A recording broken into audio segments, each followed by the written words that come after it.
we know.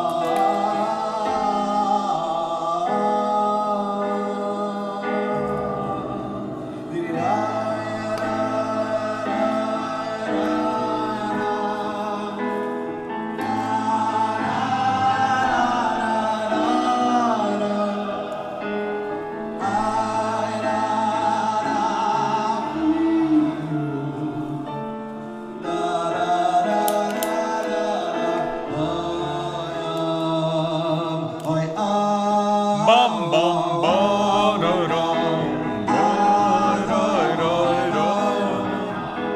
Ay, ay, ay, ay, ay, ay, ay, ay.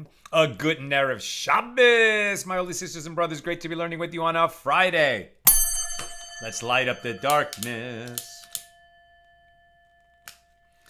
Who's in the house on a Friday? Bill in mid-Missouri, Gordo in Scotland, Joe in the Inland Empire, Bella in Florida and in Indiana, Melissa in Great Neck, John in Maine, Yehud in South Carolina, Shandora in the Bronx, Franco in Trieste at dinner time, James in Indianapolis, Alan in New York City, Lucy in Minnesota, Sharon in New Jersey. Welcome, everybody. Going to do a double, pages 22 and 23 here in Tractate Shevuos, the 26th volume of the Talmud. We pick it up pretty close to the top of page 20. Well, a little bit of ways. About 40% of the way into page 22a, continuing our discussion of Mishnah number 1 in chapter 3.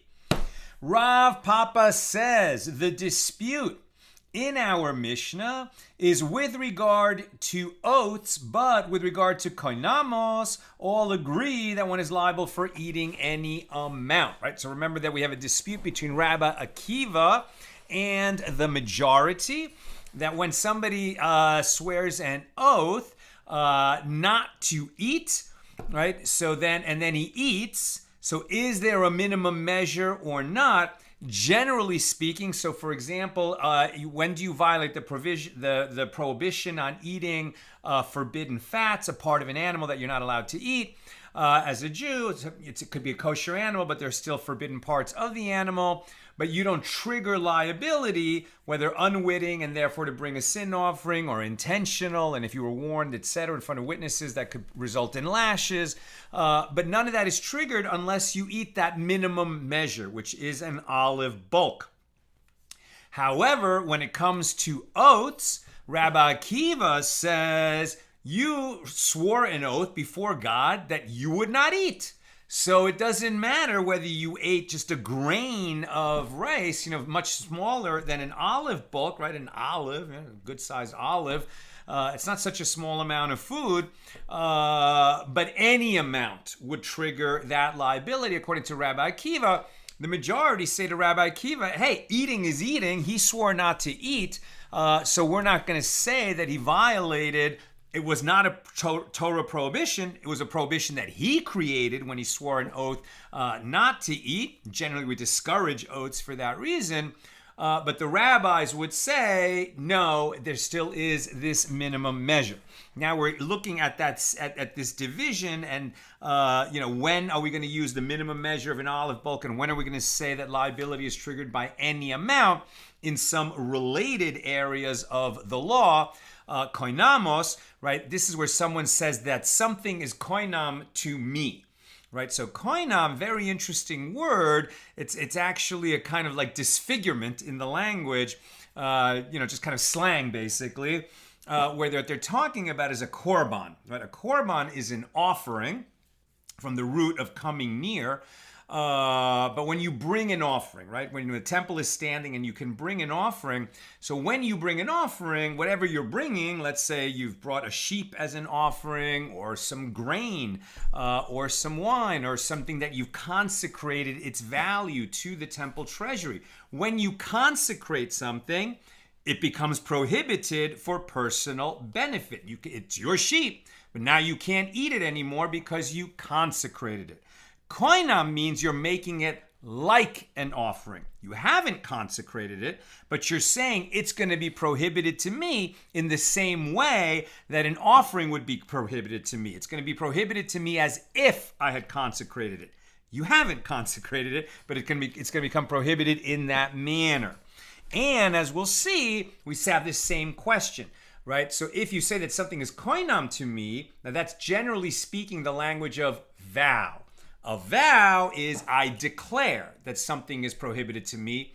An oath is I swear before God that I won't eat that thing. Either way makes it prohibited, but if you violate your vow, that would not trigger bringing a sin offering if it's unintentional or lashes. It's still prohibited, but it's a kind of lower level prohibition. If it's an oath, hey, you swore before God. Even if you don't mention God's name, an oath has the concept of swearing before God.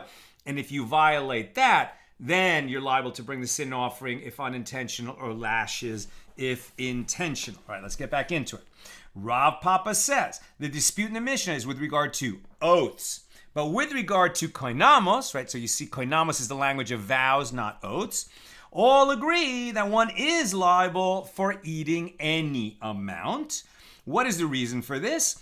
Indeed, with regard to koynamos, since in the vow, he did not explicitly mention eating, right? He said that this thing is koynam to me. He didn't say, I vow that I will not eat it, or I swear an oath that I will not eat it. The language he used was, it's koynam to me. So he didn't mention the verb eating. He did not explicitly mention eating, and eating has a defined measure, but since he didn't use the word eating, only that the item is forbidden to him like an offering, it is as if he specified that he is liable for eating any amount. That's why the language of koynam creates a prohibition on any amount, according to this view. The Gemara raises an objection from that which is taught in a Baraisa. Items that are forbidden by 2 koynamos combine to produce a full measure for which one is liable. Items forbidden by 2 oaths do not so combine, right? So I vow that I will not eat, or that is prohibited to me. I vow that grapes are prohibited to me. I vow that olives are. This is all in teaching. I'm not saying this at all, bli neder. But if I was saying this, a person says he vows that grapes are prohibited to him, and he vows that olives are prohibited to him. Okay, what if he eats half a grape and half an olive? Can we combine them so that the minimum measure was reached and he has violated the vow, or do we not combine them? And then is it a different answer if he swore an oath not to have grapes and he swore an oath not to have olives? That's the question before us. So items that are forbidden by 2 koynamos do combine. Items that are forbidden by 2 oaths do not combine. Rabbi Meir says items forbidden by koynamos are like those forbidden by oaths.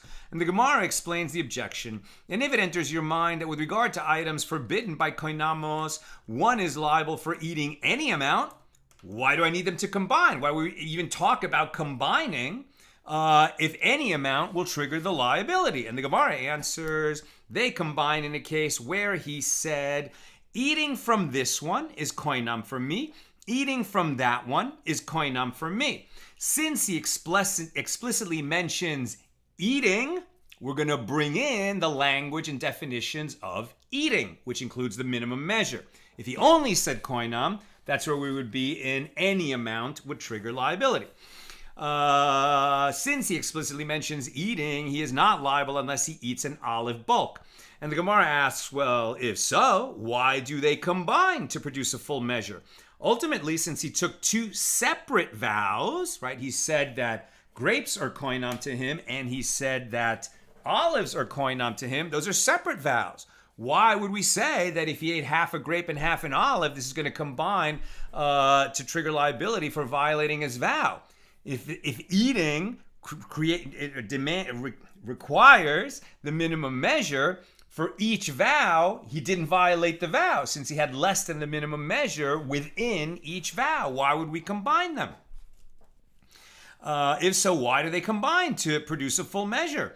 Ultimately, since he took two separate vows, go to this item and there is not a full measure, go to that item and there is not a full measure. Why would you combine them? And the Gemara answers, they combine to produce one full measure when he said eating from both of them is koynam for me. He combined the vows. He made it some kind of a conjoined vow.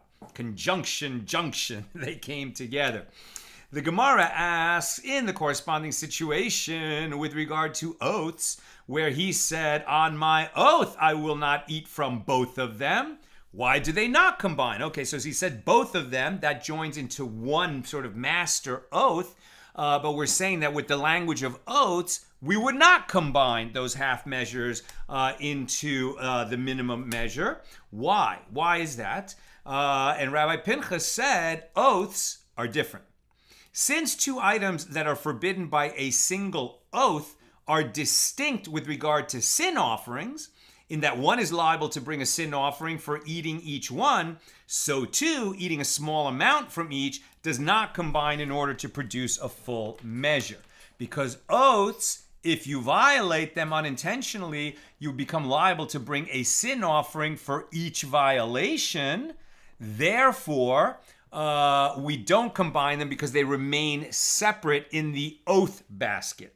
Whereas vows, which don't create liability to bring sin offerings when you violate them, we're going to allow them to combine within the vow basket, as it were.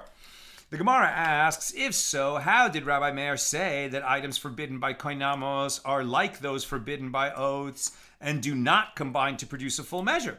Granted that items forbidden by oaths do not combine, since they are distinct with regard to sin offerings, but why do items forbidden by koynamos not combine?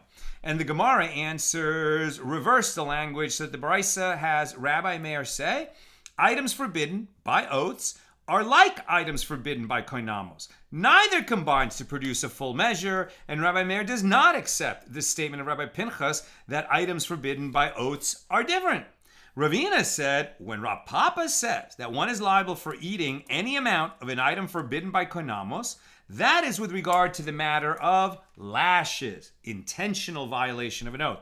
When it is taught in the Baraisa that items forbidden by koynamos combine to produce a full measure, that is with regard to the matter of an offering for meila, misuse of a consecrated item, where we require that one derive benefit equal to the value of a peruta. The minimum measure becomes the value of a penny, a peruta, rather than a minimum volume like an olive bulk from the forbidden item. Very interesting that we're talking about, and we'll talk more about this today, meila. Right? So meila is where, for example, you say you have a sheep and you say, I hereby consecrate this sheep as an offering. Right? So now that offering has to be brought to the Holy Temple in Jerusalem when it's standing and brought as an offering. You can no longer benefit from that sheep. If you shear the sheep and use its wool, that's meila, misuse of consecrated property. If you slaughter the sheep and eat it, that's meila. If you use the sheep to pull a cart around, you work it, that is meila. But we're talking about koynam, saying that something is like a korban, in that it becomes prohibited to me. Okay, it's like a korban in the sense that it's prohibited to you, but it's not consecrated. Somebody else could make use of it. You can't. You didn't say that you're going to bring it up on the altar as an offering. So why would meila apply? It's a very interesting question. We'll keep running with it. The Gemara asks, is that to say that the sages hold that the laws of meila extend to koynamos? But isn't it taught in a Baraisa? If one said this loaf is consecrated, now it's actually consecrated, and he subsequently ate it, then either he or another who ate it is liable for meila.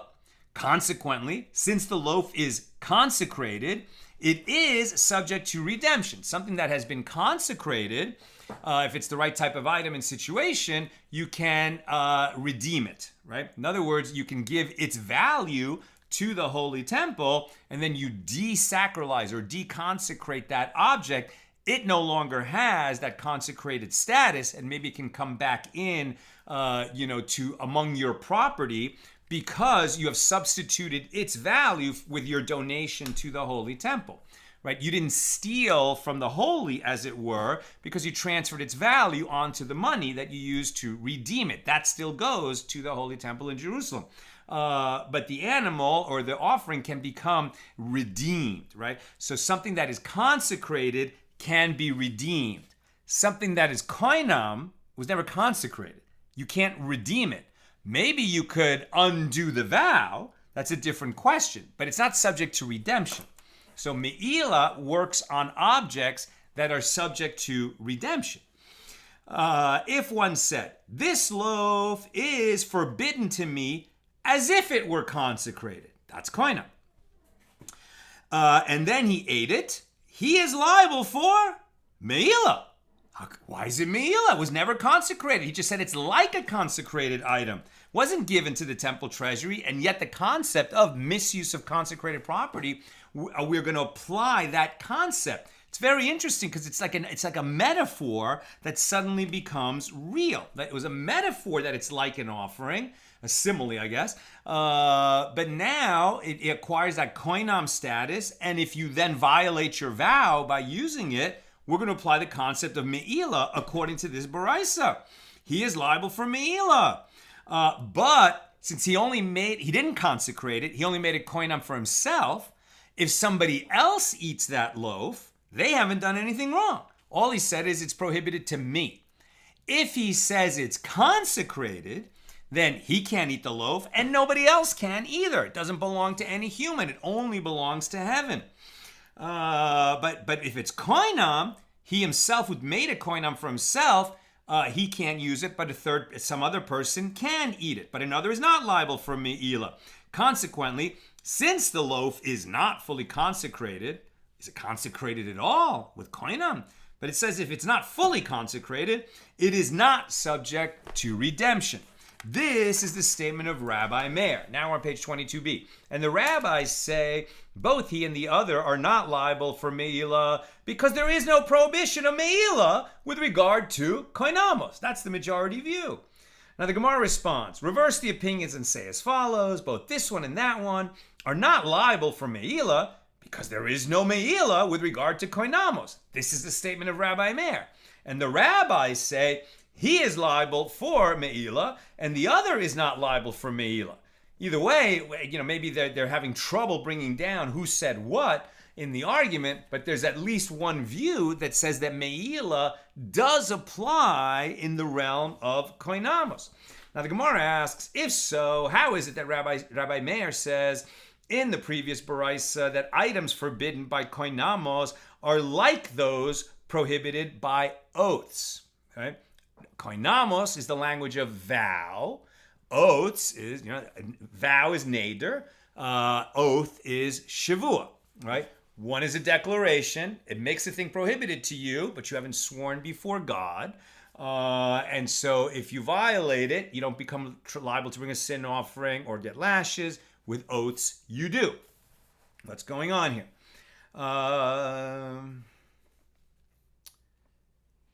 Wait a minute.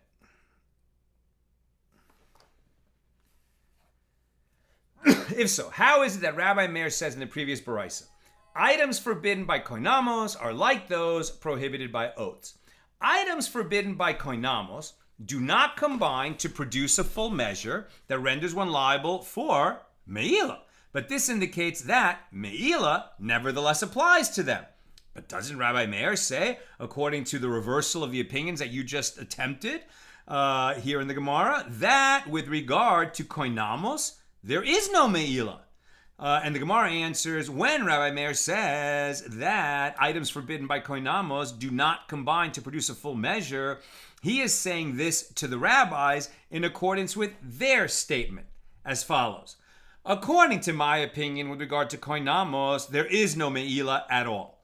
But according to your opinion, at least admit to me that items forbidden by koynamos are like items forbidden by oaths and do not combine to produce the minimum measure. And the rabbis, they explain that with regard to items forbidden by oaths, one should apply the reasoning of Rav Pinchas that since two items that are forbidden by a single oath are distinct with regard to sin offerings, they do not combine in order to produce a full measure. With regard to koynamos, the reasoning of Rav Pinchas does not apply. And we're going to leave it at that. Rava says that if one said, on my oath, I will not eat, and then he ate dirt, he is exempt. Why? We started to talk about this yesterday. Now we're going to go into some greater detail because dirt is not edible. So when you put dirt in your mouth, we're not going to call that action eating. Rava says that if one said, on my oath, I will not eat, and then he ate dirt, he is exempt because eating dirt is not considered to be eating. Rava raises a dilemma. If one says, on my oath, I will not eat dirt, how much dirt must he eat in order to be liable? Is the law that since he said, I will not eat dirt, his intention is that the prohibition applies to an olive bulk? That is the standard. Is that was his intention? That is the standard measure for prohibitions with regard to eating. Or perhaps, since dirt is not something that people eat, he is liable for eating any amount. And the Gemara concludes, the dilemma shall stand unresolved.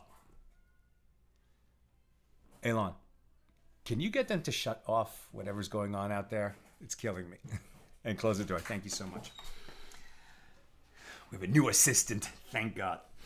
Rava raises a dilemma. If one says, on my oath, I will not eat a grape seed, how much must he eat in order to be liable? Is the law that since it is ordinarily eaten in a mixture, i.e. as part of a grape, his intention is that the prohibition applies to a complete olive bulk measure of grape seeds? Or perhaps, since people do not eat it by itself, but always in a mixture, his intention is to be liable for eating any amount. Teku, that shall stand unresolved as well. Rav Ashi raises a dilemma. In the case of a Nazir who says, on my oath, I will not eat a grape seed. How much must he eat in order to be liable? Right away, we can start to see the problem. A Nazir is someone who took a vow of Naziris, that he will not eat any product of the grapevine, that would include grapeseed, nor cut his hair, nor become impure for the dead until the time period of his Naziris is over. So already, having taken the vow of Naziris, grapeseed is prohibited to him. So what does it mean that on top of being a Nazir and obligated in that vow, he now also takes an oath to not eat grapeseed? Is this an oath on an utterance, meaning it's meaningless because it was already prohibited to him? Or, as we shall see, if to violate the vow of Naziris already you're not allowed to eat grapes, but that's an act of eating. And therefore there's a minimum measure. And you haven't violated your vow of Naziris until you eat at least an olive bulk of, food derived from a grapevine. And so if he eats less than that, he's still a Nazir. He hasn't violated his vow. But now that he takes his oath not to eat grapeseed, any amount will trigger violation of the oath. Or do we say that the minimum measure didn't count in the first place for his vow of Naziris, and any amount of grape would have violated it? And now when he takes this oath on top of that, it's meaningless speech because it was already prohibited to him. Let's see. Rav Ashi raised a dilemma in the case of a Nazir who says, on my oath, I will not eat a grape seed. How much must he eat in order to be liable? A Nazir is prohibited from eating grape seeds according to Numbers 6:4. Is the law that since eating an olive bulk is a prohibition by Torah law, as a Nazir, when he takes an oath of this sort, he is taking the oath to prohibit that which is permitted to him, which would be less than the olive bulk, and his intention in taking the oath is to prohibit eating any amount at all. Or perhaps since he said, I will not eat a grape seed, his intention is that the prohibition applies to an olive bulk, which is the standard measure for what is considered eating. Since he said, I will not eat in his oath, so that means that the minimum measure is olive bulk, And now we're talking about, well, he's already prohibited to eat an olive bulk or more of grape seed, so this would seem to be an oath on an utterance and a meaningless speech. So the Gemara suggests, come in here, proof from a Mishnah 22b, with regard to one who said, on my oath I will not eat, and then ate the meat of nevela, kosher animal not slaughtered in a kosher manner, or trephos, kosher animal that even if it's slaughtered in a kosher manner was already a wounded animal, and that makes it not kosher. Repugnant creatures or creeping animals, he is liable. If he says, on my oath I will not eat, and then he ate foods that are prohibited to him as a Jew, he is liable. But Rabbi Shimon deems him exempt. And we've discussed this. Why is he liable for violating his oath when he eats non-kosher food? He is already under oath from Mount Sinai not to eat forbidden food. And an oath cannot take effect to prohibit that which is already forbidden. And let's just note that, in passing, that any Jew is prohibited by an oath that he took or she took at Mount Sinai to follow Torah law. You're like, I don't recall taking that oath, but your soul does. Your soul, if you're a Jew, was at Mount Sinai. And by the way, if you're a convert, your soul was at Mount Sinai and you found your way home, right? So all of us took that oath. We may not remember, and there's a lot of things we've said and done in our lives that we don't remember. But that's the seriousness of it. The point here is, okay, since all of us took an oath to follow the Torah and not to eat non-kosher food, if we then take a new oath not to eat non-kosher food, that should be meaningless speech because you can't prohibit something to yourself that is already prohibited by an oath, right? You can't take an oath on an oath. And that's why Rabbi Shimon would deem him exempt, right? Because he didn't, for violating an oath. He's obviously liable for eating non-kosher food, but he's exempt for violating his oath. But that's the minority opinion. So why is it that the majority would say, no, he took an oath not to eat these unkosher things, and then he ate them, he violated his oath. But wasn't it an oath on top of another oath? What's going on? Rabbi Shimon deems him exempt, and we discussed it. Why is he liable for violating his oath when he eats non-kosher food? He is already under oath from Mount Sinai not to eat forbidden food, and an oath cannot take effect to prohibit that which is already forbidden. And Rav and Shmuel and Rabbi Yochanan all say that this is a case where he incorporates into the oath that he will not eat some permitted items along with the statement concerning the forbidden items. Since the oath takes effect with regard to the permitted items, it extends also to the forbidden items. Somehow this is a combined oath. Some of it would have been permitted to him. Now, because of his oath, it's prohibited. And then now, since the oath is a valid oath, then anything else that's included in the oath that would normally not be valid by itself now is included. So he would be liable both for eating non-kosher food and for violating his oath not to eat non-kosher food. What was it that was permitted in this list? Right? He says, on my oath, I will not eat nevela, trephos, repugnant creatures, or creeping animals. He is liable. What's permitted in that? Perhaps if he ate an amount smaller than an olive bulk, that wouldn't trigger liability for eating non-kosher food, and therefore that is, technically permitted. And then that's what he's taking an oath on, and therefore anything that he eats beyond that violates the oath as well as the underlying law. Rav and Shmuel and Rabbi Yochanan, what I just said. And Reish Lakish says, you find that one is liable for eating non-kosher food after taking an oath not to eat, only if it is both the case where he specifies in the oath, so that's what it was. His oath was, I will not eat, period. He didn't say, I will not eat non-kosher animals. He said, I will not eat. Then he ate something not kosher. His oath included lots of permitted things that are now prohibited to him. He said he won't eat anything on that day. He's taking an oath to fast on a given day, let's say. So anything that he eats now is going to be included in that. Reish Lakish says, you find that one is liable for eating non-kosher food after taking an oath not to eat, only if it is both a case where he specifies in the oath that his oath includes a half measure and in accordance with the opinion of the rabbis that one is not liable for eating a half measure unless it is specified in the oath. Right? If one says, one takes an oath not to eat either a particular thing or not to eat at all, because he used the word eat, we use that minimum measure of the olive bulk. But if he says that he takes an oath not to eat anything at all, right, then no longer the olive bulk is the minimum measure. Now, any amount is the minimum measure because he said so. Alternatively, you find that one is liable if he took the oath without specifying that the oath prohibits less than the usual measure, and in accordance with the opinion of Rabbi Akiva, who says that a person renders himself prohibited from eating any amount when he takes an oath not to eat. Right? That's the exception to the minimum measure for things involving eating.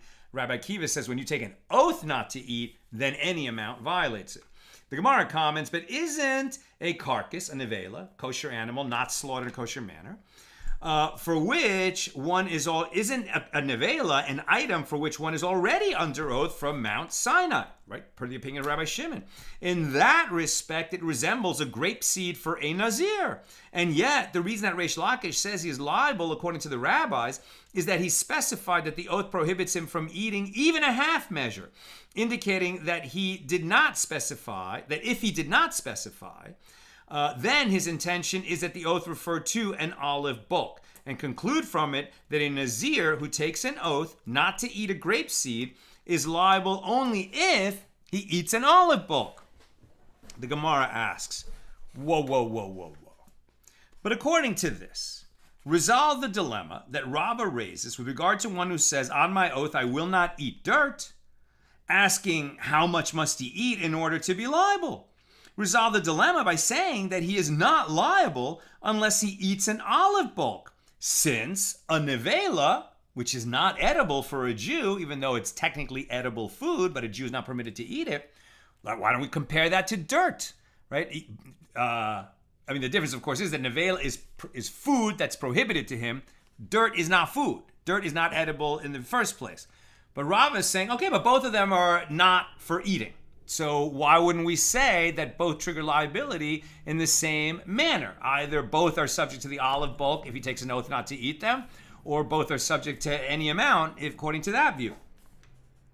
Rava raises with regard to one who says, on my oath I will not eat dirt, asking how much must he eat in order to be liable, and we resolve by saying that he's not liable unless he eats an olive bulk, since a nevela resembles dirt.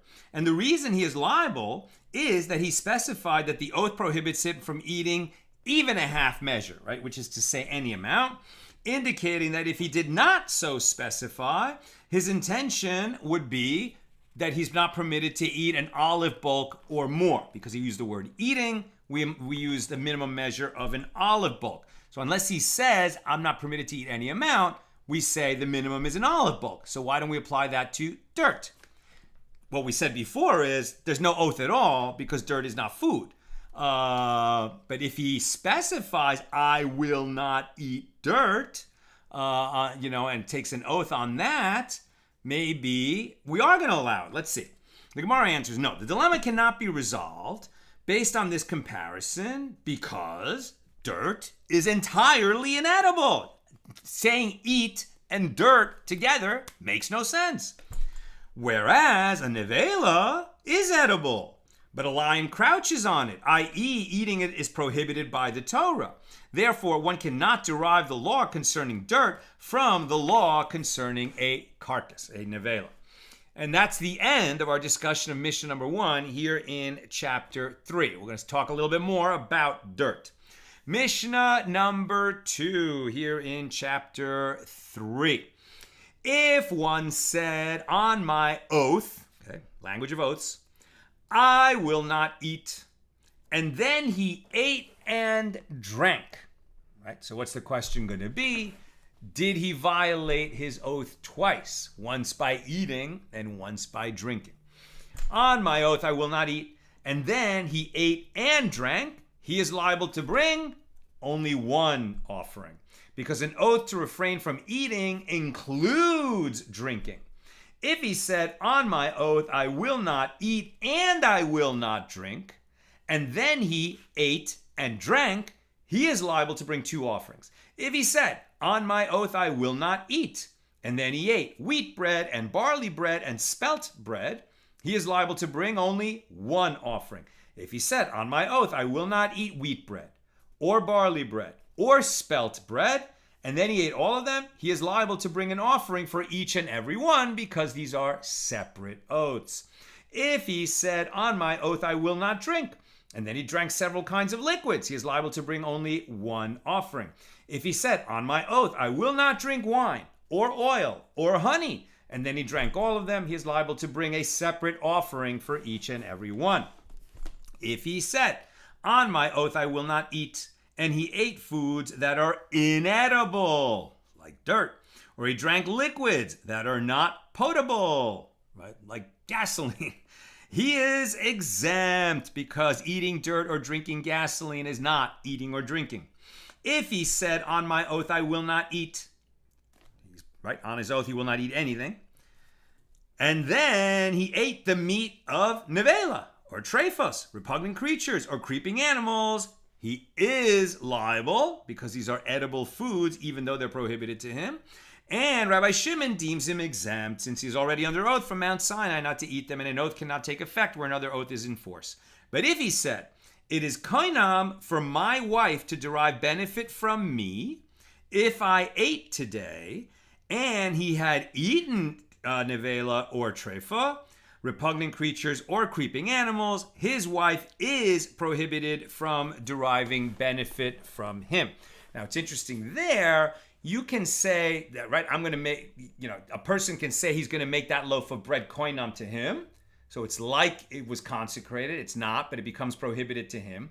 He can also say, if he owns that loaf of bread, that loaf of bread is koynam for someone else.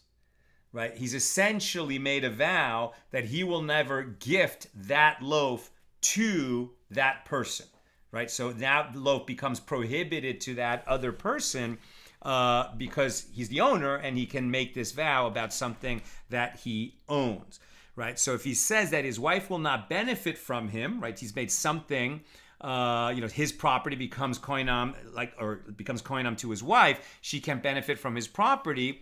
And it's a conditional vow based on, if he ate. So if he eats anything, he's going to, now all of his property is off limits to his wife. So the question is, okay, and then what he eats is not kosher. Did he actually eat? And the answer is yes. And therefore his property becomes koynam to his wife. That's the Mishna. Now the Gemara. Rabbi Chia bar Avin says that Shmuel says, if one said, on my oath I will not eat, and then he drank, he is liable.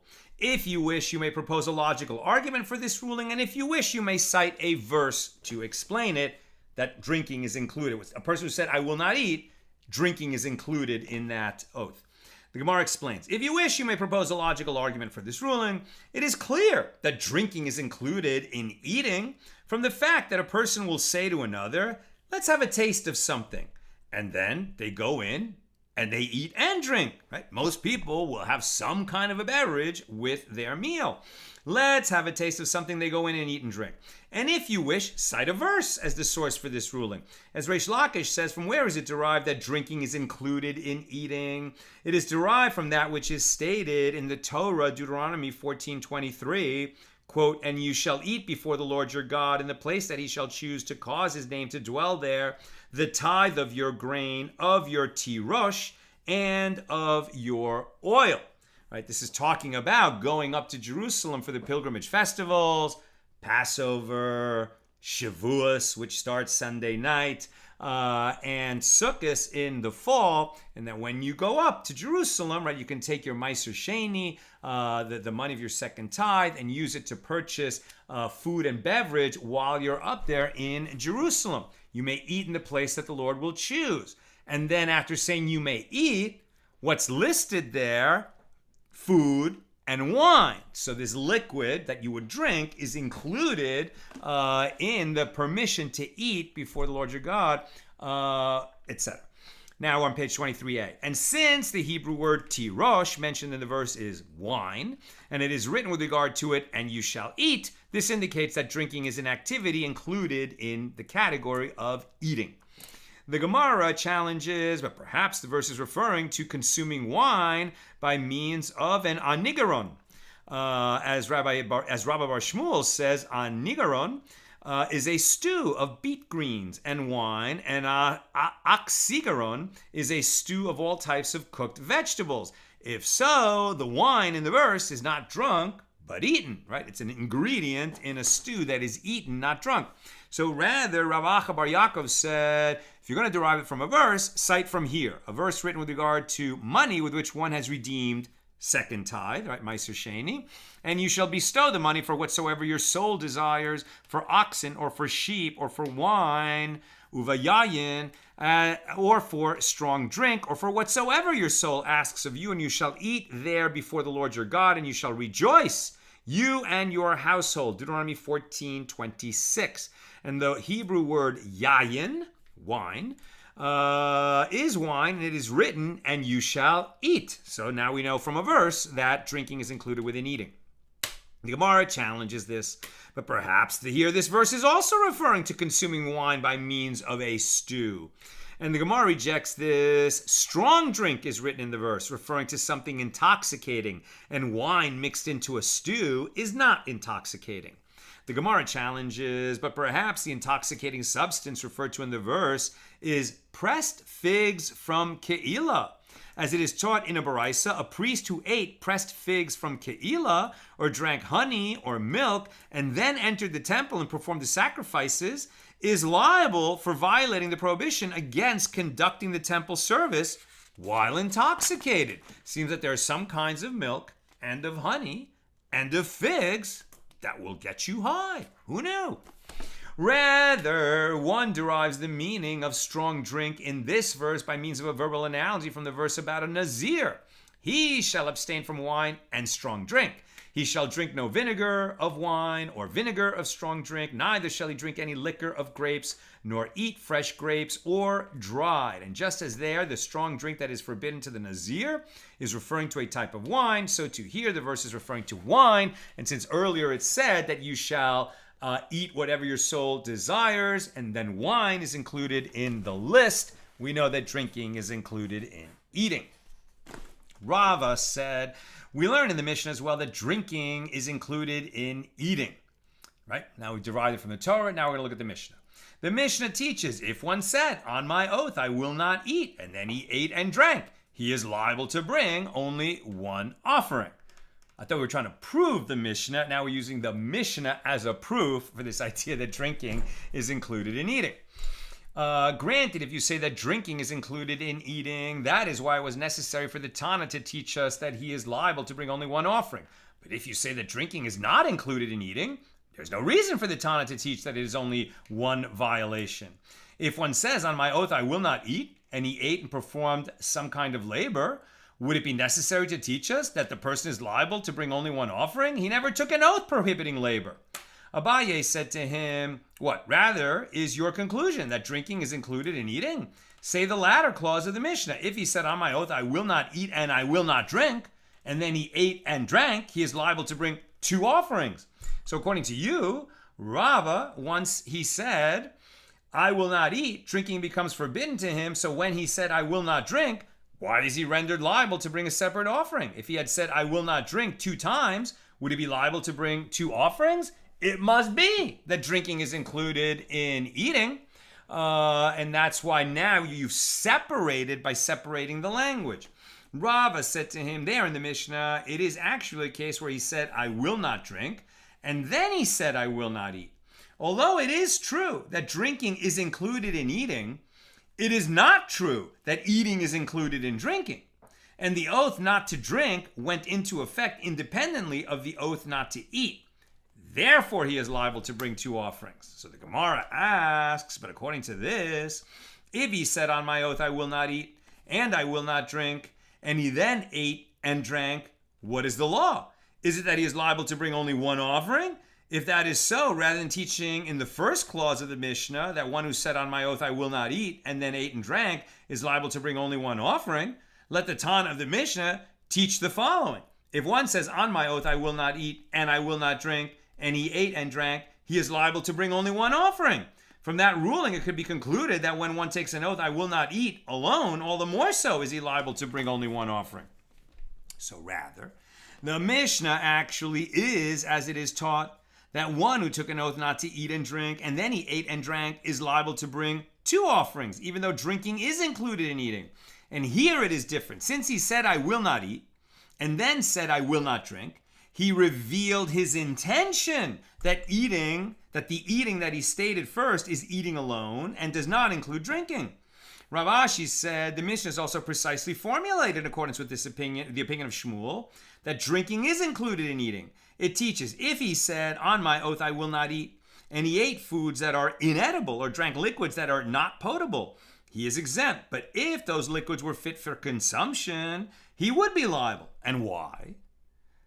The Mishnah teaches that he took an oath saying, on my oath I will not eat, without mentioning drinking, which indicates that drinking is included in eating. But the Gemara rejects this analysis. Perhaps the Mishnah is referring to a case where he said both, on my oath I will not eat, and on my oath I will not drink.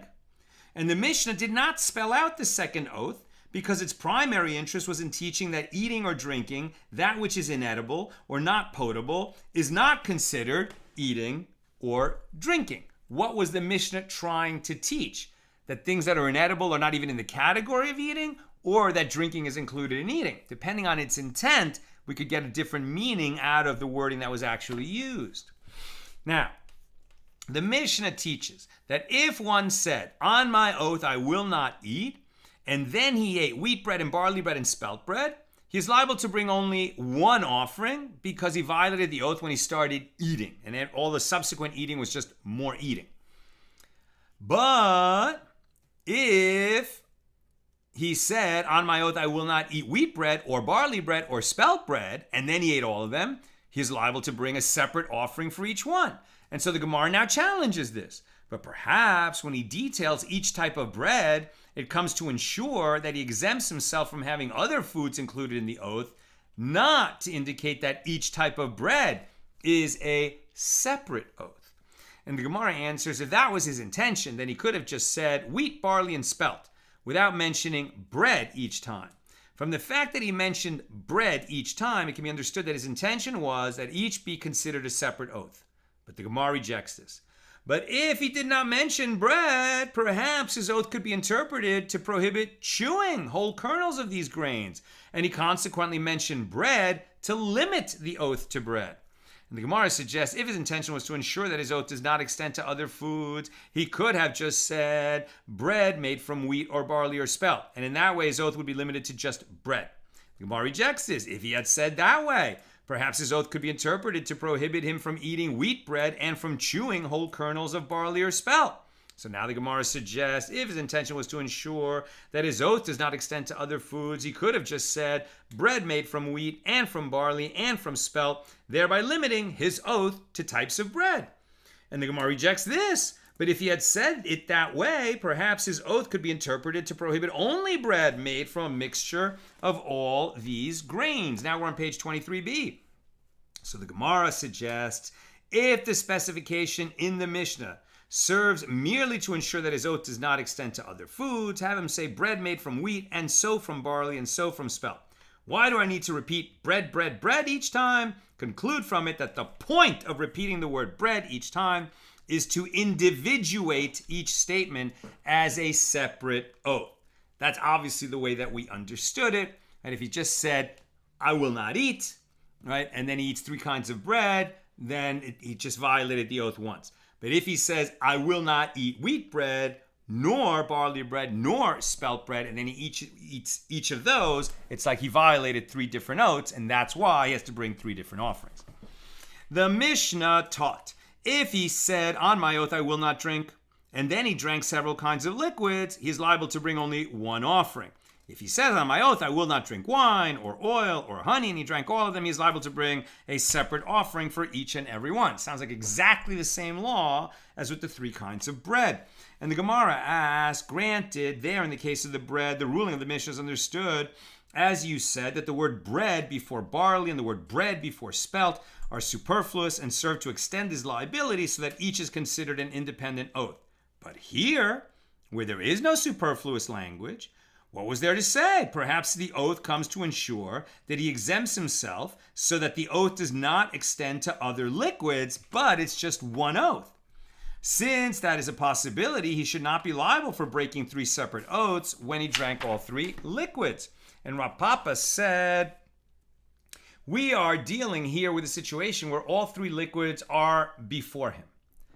Under the circumstances, if he merely wished to indicate that his oath is limited to these liquids, he could have said, on my oath, I will not drink these, right? These, what's right in front of him. Since he instead specified the liquids in the oath, it was in order to indicate that each should be considered as a separate oath. And the Gemara challenges, but had he said, I will not drink these, perhaps his oath would be interpreted as meaning it is these liquids which are on the table in front of me right now that I will not drink. But I'm not saying an oath with respect to beer generally, or milk generally, or oil generally. I mean, wine, oil, or honey generally. So the Gemara answers, rather, if he merely wished to indicate that his oath is limited to these types of liquids, it would be a case where he said, on my oath, I will not drink liquids such as these. Gemara challenges that and says, had he said it that way, perhaps it could be interpreted as referring to the volume of the liquids. I will not drink liquids such as these, but I will drink less than this or more than this. So the Gemara answers, rather, if he merely wished to indicate that his oath is limited to these types of liquids, it is a case where he said, on my oath, I will not drink from these types of liquids. Gemara challenges that and says, but had he said it that way, perhaps his oath would be interpreted to mean I will not drink these types of liquids in general, but I will drink these particular liquids in front of me. And the Gemara suggests if the point of the specification of the liquids in the Mishnah was merely to ensure that his oath does not extend to other liquids, have him say, on my oath, I will not drink these and liquids of their types. Since he instead specified wine, oil, and honey, one may conclude that his intention was to individuate each liquid as a separate oath, like the breads. Rav Acha, the son of Rav Ika, said, we are dealing with a case in which another is importuning him to drink, as he said to him, come, drink wine and oil and honey with me. If he wanted to desist, he should have said, on my oath, I will not drink with you. Under these circumstances, why do I need him to specify wine, oil, and honey? The specification of the liquid serves to indicate his intention to render himself liable for each and every one, as if they were, and they are, 3 separate oaths. New subject. We learn, and I'm almost done. Questions or comments, please get them in now. We learned in a Mishna elsewhere on page 36b, with regard to an oath concerning a deposit, that if one says to his bailey, right? So this is where somebody is guarding somebody else's property. There's 4 situations, right? It could be a renter, it could be a borrower, it could be a paid guardian, or it could be an unpaid guardian. And there's different levels of responsibility for the one that is watching the property in those 4 situations. In the situations where he has liability, if the item gets lost or stolen or damaged, but he can swear an oath, but there's no witnesses. In some of those situations, he can swear an oath, I was not negligent, right? I swear an oath that I was not negligent, and then his liability ceases, okay? That's the general idea. So we learned in the Mishnah elsewhere with regard to an oath concerning a deposit that if one says to his bailey, give me my wheat, barley, and spelt that are in your possession, and the bailey lies and says, on my oath, nothing of yours is in my possession, which is basically theft by way of an oath, he is liable to, and then if he gets caught or he admits it, he can bring a guilt offering. But if the bailey says, on my oath, I do not have in my possession any wheat, barley, or spelt that belong to you, he is liable to bring a separate offering for each and every one. And Rabbi Yochanan says with regard to that Mishnah that he is liable even if the value of all these three species combines to an amount as little as 1 peruta. Rav Acha and Ravina disagree with regard to this. One said, when the Bailey says on my oath, I do not have in my possession any wheat, barley, or spelt that belong to you, he is liable to bring a guilt offering only for violating the specific oaths for the individual types of grain, and he is not liable for violating a general oath that he does not have anything in his possession. Consequently, Rabbi Yochanan's statement that the different types of grains can be combined to amount to 1 peruta, right, which is what we do in the language of oaths for minimum amount, is referring only to the oath in the first clause of the Mishnah where he did not specify the grains. And the other one said he is also liable for violating a general oath, and the latter clause of the Mishnah in the latter clause of the Mishnah, he is liable for violating 4 oaths. 1 general oath that he does not have anything in his possession, and 3 specific oaths, 1 for each type of grain. Consequently, Rabbi Yochanan's statement applies also to where he specifies the grains, and he is liable to bring 1 offering even when all 3 species combine to amount to only 1 peruta. And the Gemara asks, here in the case of one who takes an oath that he will not eat wheat bread, barley bread, or spelt bread, what is the law? Is there a dispute as to whether he is considered to have taken a general oath alongside the specific oaths? And Rava said, how can these cases be compared?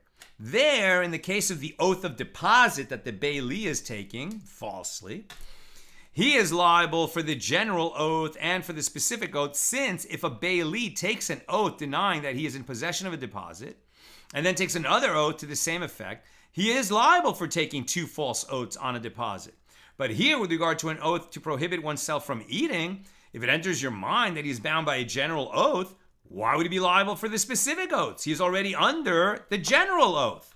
He's already under oath due to the general oath. And an oath cannot take effect when the matter it prohibits is already forbidden by another oath. So the particularity of the Bailey situation is that if you swear twice that the thing is not in your possession when in fact it is, those would be 2 separate violations, and you'd be liable to bring 2 separate offerings to atone for it. Okay. Let's take some questions. Reminder. So tonight Shabbos comes in. So tomorrow night we'll have class, when Shabbos goes out in LA. It's pretty late. My East Coast people are heroes. I think last time we got on by 9:30, but it's now even later, 2 weeks later. So it's probably going to be like 9:45 p.m. Pacific, something like that.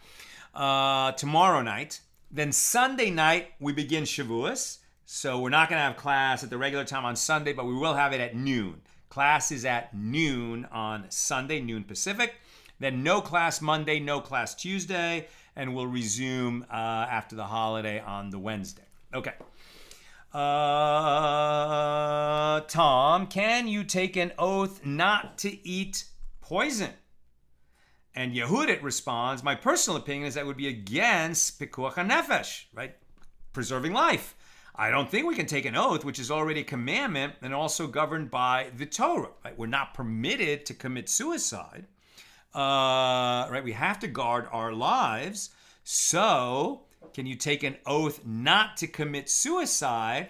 I kind of agree with Yehudit. I don't think so. I think that we're already obligated to preserve our lives, so that oath would not take effect. On the other hand, there are a lot of substances that are medicinal in small quantity and, poison in larger quantity. So here you could not to eat that substance and the oath would work because it was, it's not going to kill you in a small amount.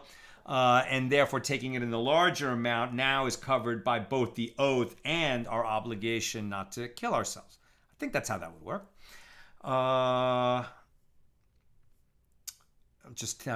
The hour's a little late. Bill, I'm sure we covered this in the respective tractate, but refresh my memory. A Nazir who violated their oath restarts the count on their Naziros from scratch. But suppose a Nazir ate during his Naziros a bowl of trail mix, which contained an olive bulk of grape seeds, and he did not know.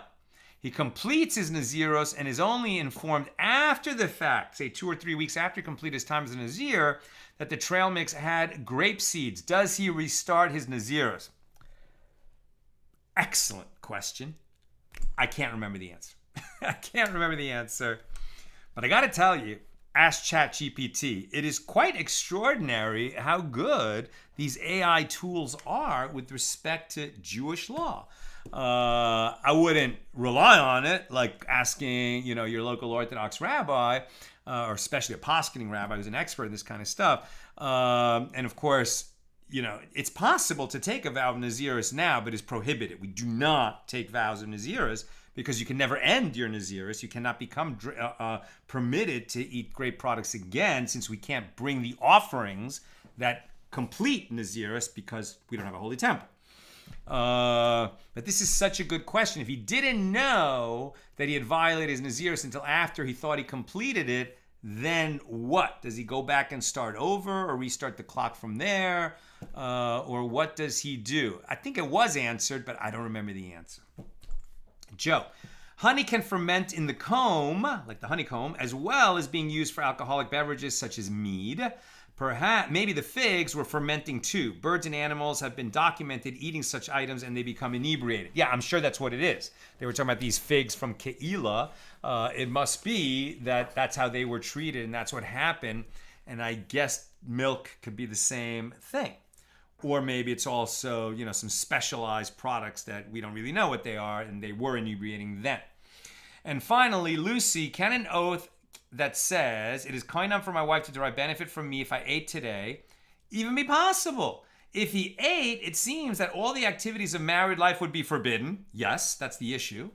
And he no longer would support her nor pay her ketubah in a case of divorce. How could that be a valid oath? We're going to come back around to that question, I seem to recall, because it's a huge problem. It's exactly right. How can you prohibit your wife to derive benefit from you when you are obligated to take care of her? That's a fantastic question. I don't have the answer on the tip of my tongue, but what does it mean? If such an oath were to take hold, what it would really mean is that they would have to get divorced, because there's no marriage where the husband is not supporting the wife. It's like he would have to give her a get. And then what about the ketubah? Now, I think that he's no longer obligated, but the property that's the subject of the ketubah that he owes her is technically already hers, right? But if she's prohibited by his vow to benefit from him, I think then they have to divorce. And that's why, you don't make such a statement. That's what I've got for us today. And with God's help, we'll be together again tomorrow night after Shabbos. And everyone should have a very sweet Shabbos. And may we hear only good news as we go into Shabbos and during Shabbos and as we come out of Shabbos. And may every one of us be blessed with a fantastic Shabbos filled with peace, joy, light, and love. Good Shabbos.